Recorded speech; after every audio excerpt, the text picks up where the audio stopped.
9:15, momento de ponernos en contacto con la economista Vilma Salgado, ex ministra de Finanzas, a quien le damos la bienvenida. ¿Cómo está, economista, a los años? Muy buenos días, muchísimas gracias por la invitación. Por acá un poquito fresco, por allá ¿cómo están? Bueno, un sol acá, más caliente, ¿cómo están? Caliente, pero este estudio es bien frío, le cuento, economista. Oiga, entonces estamos en la misma temperatura. El tema que no está frío, está bien caliente, es el de la ley de la dolarización. Ya no solamente a nivel de debate, porque ya el debate terminó, porque ya es ley, ya entiendo que está publicada en el registro oficial. Pero dígame una cosa, economista, ¿cuáles son los problemas que usted le ve a la aplicación de esta ley ya en la práctica, ya en la vida real? Porque hasta ahora discutíamos lo que era una posibilidad, ahora estamos frente a una realidad. Sí, bueno, estamos ya frente a una realidad, una ley que es muy peligrosa desde el punto de vista de que abre las puertas para una fuga posible de capitales y además para que el sistema financiero privado, digamos la banca privada, pueda transferir toda la cartera mala al Banco Central. Y en esta ley se dice que las pérdidas que resulten, pues, ¿no es cierto?, de cualquier operación del Banco Central serán simplemente financiadas por el Ministerio de Finanzas, es decir, por el pueblo ecuatoriano. Entonces, estamos frente a una cuenta de capitales completamente abierta porque se eliminaron las normas que establecían requisitos para el descuento de cartera en el Banco Central. Descuento. Los bancos conceden créditos a los clientes y esto se denomina cartera crediticia. Los bancos pueden entonces tomar esta cartera de estos clientes y acercarse al Banco Central y transformar en efectivo, entregarle al Banco Central la cartera y retirar liquidez. Eso es lo que pueden hacer sin ningún límite ni las condiciones que estaban establecidas en el código anterior, como por ejemplo que la cartera sea tipo A. Además de que un tema muy peligroso es que se elimina la norma que obligaba a las instituciones financieras a mantener una parte de la liquidez dentro del territorio nacional. El artículo 15 del anterior Código Orgánico Monetario y Financiero. Y es más, se le quita a la Junta la facultad de obligar a las instituciones a mantener una parte de la liquidez dentro del país. Lo que quiere decir que en este momento las instituciones financieras pueden acercarse al Banco Central, entregarle la cartera mala, ¿no es cierto?, la cartera que consideren que sea irrecuperable, pueden acercarse a pedirle créditos de liquidez sin ningún límite y sacar esos recursos, colocarlos fuera del territorio nacional, como sucedió en la crisis financiera del 99. Es decir, aquí se crea un ambiente con esta ley, un ambiente similar al que se creó en 1994 con la Ley de Instituciones Financieras y con la reforma que se introdujo luego en la Constitución del 98, que se les permitió el acceso por parte del sistema financiero a créditos de liquidez. Recordemos que en la crisis del 99 los bancos recurrieron al Banco Central, pidieron créditos de liquidez y fugaron esos recursos fuera del territorio nacional porque no había ningún control. Ese es el ambiente que han creado ahora, además de que eliminan la facultad de control que tenía pues la Superintendencia de Bancos y se debilita la capacidad de supervisión por parte de la Contraloría. Vea usted. Entonces, oiga, economista, ¿sí? Un ejemplo, a ver, el Banco X le plantea al Banco Central que le reciba una cartera mala. Mi pregunta es, ¿la Junta tiene que calificar la cartera, analizarla y decir, bueno, esta cartera te la puedo recibir, esta parte no te la puedo recibir?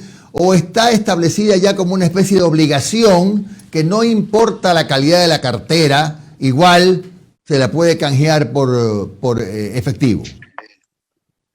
Es que se acaba de eliminar con esta ley el artículo 129 que ponía límites y exigía que la cartera sea tipo A, ponía límites al acceso a créditos de liquidez y al redescuento de cartera. No les voy a leer rápidamente textualmente lo que decía el artículo 129 que acaba de ser eliminado, derogado.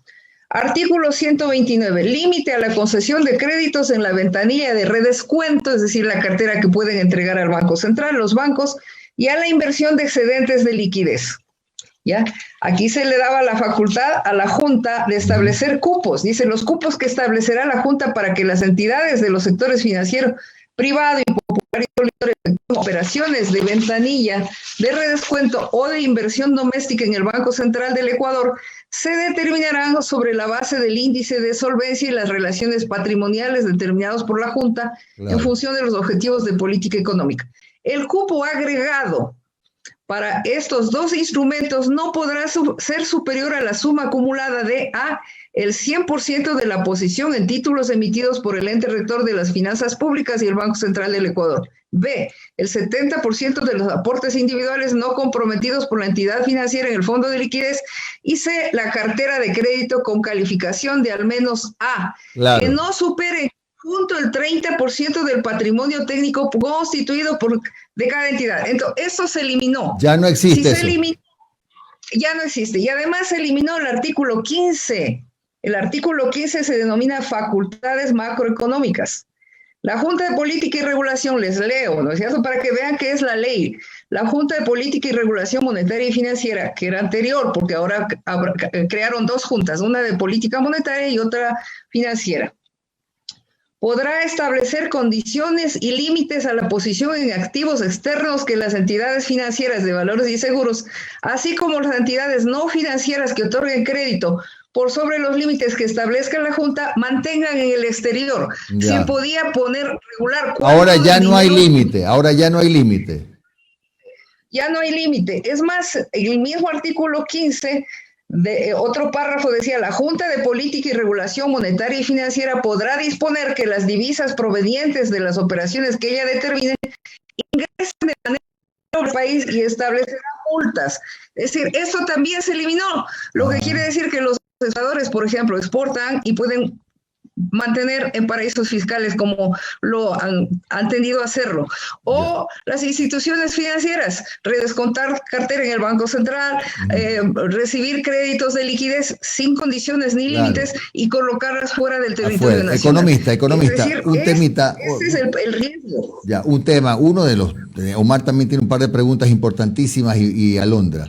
A ver, esto de las tasas de interés flotantes, para que podamos entenderlo, ¿qué significa esto de que ahora esta nueva ley deja un poco a libre albedrío, no sé si del mercado exactamente, el establecimiento de las tasas de interés? Porque quienes la defienden dicen, no, han puesto un techo. Bueno, pero generalmente los bancos van a ver el techo, no el piso. No sé, usted sabe más que yo de esto. Bueno, que las tasas de interés sean flotantes significa que los bancos pueden mover las tasas de interés hacia arriba o en realidad podrían moverlas también hacia abajo. Eso es flotante.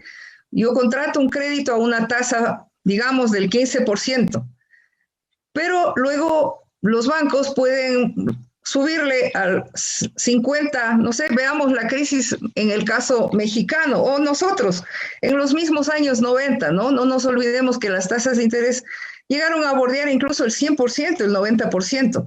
Entonces, ¿qué es lo que sucede?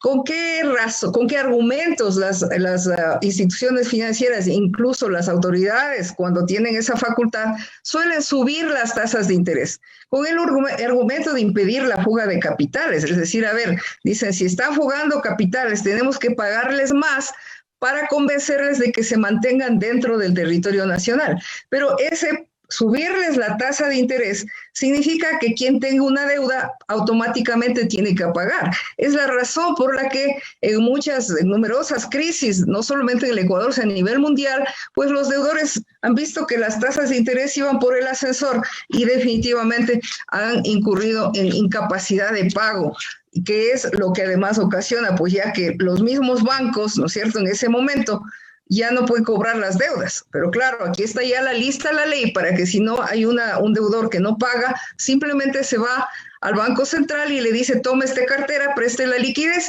Y además se pone una norma adicional en la nueva ley, que las pérdidas del Banco Central tiene que hacerse cargo el Ministerio de Finanzas.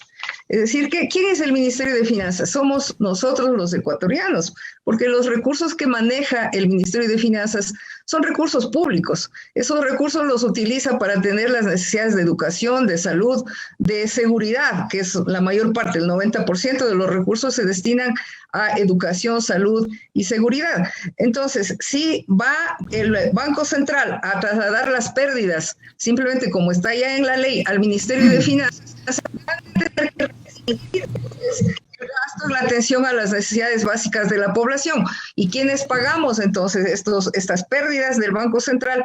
Como ya ha sucedido en las crisis, la del 82 y la del 99, terminamos siendo los ciudadanos a costa de un mayor empobrecimiento y de un deterioro de los servicios que ofrece y que está obligado a ofrecer el Estado. Esa es la situación. Economista, Omar Jaén le saluda. Muy buenos días. Gracias por su tiempo, economista. Economista, a ver, me pongo del lado de las personas que defienden esta ya nueva ley. Dicen, hemos logrado evitar que los gobiernos le sigan metiendo la mano a las reservas internacionales y a la plata del Banco Central. Hemos logrado que al liberalizar las tasas de interés haya competencia y que sea el mercado el que fije eso, y eso le beneficia a los clientes. Hemos logrado que haya gente de experiencia en la Junta Regulatoria Monetaria y Financiera. Hemos logrado con una ley que blindar la dolarización. ¿Es así? ¿Es totalmente negativa la ley? ¿No hay nada positivo en esta normativa? Mire, por ejemplo, cuando dicen que han logrado que los gobiernos no le metan mano al Banco Central, pero lo que no dicen es que lo que sí han logrado es que solo los bancos privados le metan mano al Banco Central. Y recordemos qué recursos están depositados en el Banco Central. En el Banco Central están depositados los encajes bancarios. ¿Qué es esto del encaje bancario? Es un porcentaje de los depósitos de los ahorristas que deben estar depositados en el Banco Central. Por ejemplo, la última información disponible, ¿no es cierto? Por este concepto, por encajes bancarios, están 6.800 millones de dólares. Pero ¿qué más están? Están los depósitos del sector público no financiero. Y me permito leerles el artículo 40 que dice, depósitos del sector público.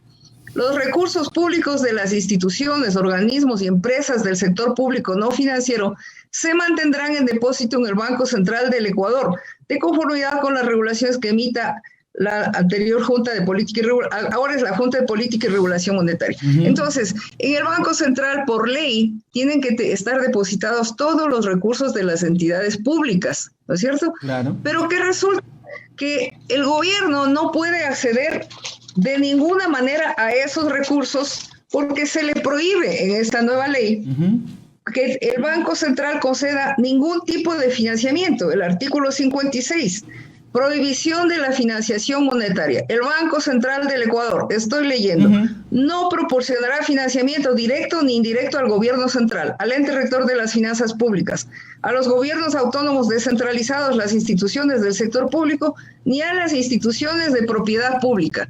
Es decir, los recursos públicos que están depositados en el Banco Central no podrán ser prestados a ninguna entidad pública, pero sí van a ser prestados sin condiciones y sin límites al sector financiero privado. Eso es lo que no dicen estos analistas que defienden este proyecto de ley y que tuvieron, obviamente, amplia apertura de los medios más grandes de comunicación antes de que sea aprobada esta ley. Además, cuando dicen que ahora va a ser personal técnico quien va a manejar la política monetaria, están reemplazando a algunos ministros que eran miembros de la Junta de Política y Regulación Monetaria y Financiera anterior, ahora están reemplazando por ciudadanos que tienen que tener, entre otras requisitos o condiciones, y les leo lo que dice textualmente el artículo 47.2, numeral 3. Tener experiencia profesional de por lo menos 10 años en funciones de dirección o administración relevantes en el ámbito monetario y financiero, incluyendo los organismos de regulación, supervisión o control de dichos ámbitos. Como concesión, al final de los debates que tuvo el ministro de Finanzas con algunos sectores de asambleístas, añadieron 4 años de los 10 años exigidos de la experiencia profesional solicitada pueda ser acreditada con el ejercicio de la cátedra universitaria en materias afines a los ámbitos antes mencionados.